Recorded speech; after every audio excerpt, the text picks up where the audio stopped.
రీసెంట్గానే బన్నీ అన్న బర్త్డే అయితే అయిపోయింది కదా. మరి బర్త్డే సర్ప్రైజ్గా ఫ్యాన్స్కి అయితే పుష్ప 2 నుంచి బన్నీ అన్న ఫ్యాన్స్కి అయితే టీజర్ రిలీజ్ చేశారు. టీజర్ రిలీజ్ అయిన కాసేపటి క్రితమే మిలియన్స్ కొద్ది వ్యూస్ అయితే సొంతం చేసుకుంది. సోషల్ మీడియా మొత్తం టీజర్ మొత్తం మోగిపోయింది. మరి ఫ్యాన్స్ ఆకలి అయితే మామూలుగా లేదు కదా. ఈ ఒక్క రెస్పాన్స్తోనే మనం తెలుసుకోవచ్చు పుష్ప 2 కోసం ఎంతమంది వెయిట్ చేస్తున్నారో. ఇన్ ది సేమ్ వే త్వరలోనే ఎన్టీఆర్ అన్న బర్త్డే కూడా ఉంది కదా. మరి ఎన్టీఆర్ అన్న బర్త్డేకు ఫ్యాన్స్ కోసం సర్ప్రైజ్ అయితే ప్లాన్ చేస్తున్నారు. అదేంటంటే దేవర నుంచి ఫస్ట్ సింగిల్ అయితే రిలీజ్ చేస్తున్నట్లయితే టాక్ వినబడుతుంది. ఈ న్యూస్ కూడా కన్ఫర్మ్ అయినట్టయితే తెలుస్తోంది. అలాగే రీసెంట్ గా జరిగిన DJ Tillu square success meet లో ఎన్టీఆర్ అన్న అయితే గెస్ట్ గా వచ్చారు కదా. మరి ఎన్టీఆర్ అన్న మూవీ థియేటర్ లో పడి చాలా రోజులైతే అయింది. మరి ఫ్యాన్స్ అయితే పెద్ద సంఖ్యలో సక్సెస్ మీట్ కి అయితే అటెండ్ అయ్యారు. ఎన్టీఆర్ అన్న మాట్లాడేంత వరకు అక్కడ ఉన్న ఎవరినైతే మాట్లాడివ్వలేదు. ఫ్యాన్స్ అయితే ఆడిటోరియం మొత్తం దద్దరిల్లిపోయింది అనుకోవచ్చు. ఆ ఫ్యాన్స్ రెస్పాన్స్ చూస్తుంటే స్టేజ్ పై ఉన్న వాళ్ళంతా షాక్ అయి చూస్తున్నారు. మరి జూనియర్ ఎన్టీఆర్ అన్న స్పీచ్ వచ్చేసరికి ఫ్యాన్స్ కి మరింత బూస్టప్ అయితే ఇచ్చారు.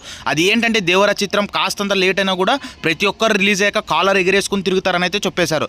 మరి ఫ్యాన్స్ కు ఆ మాత్రం ఇంటిచ్చాక సోషల్ మీడియా మొత్తం ర్యాంప్ పాడిచ్చారు.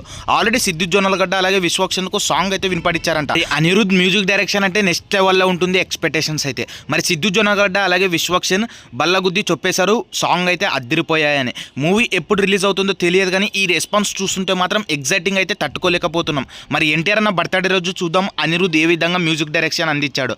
మరి ఇలాంటి అప్డేట్స్ కోసం మన ఛానల్ ఇప్పుడే లైక్ చేసి సబ్స్క్రైబ్ చేసుకోండి.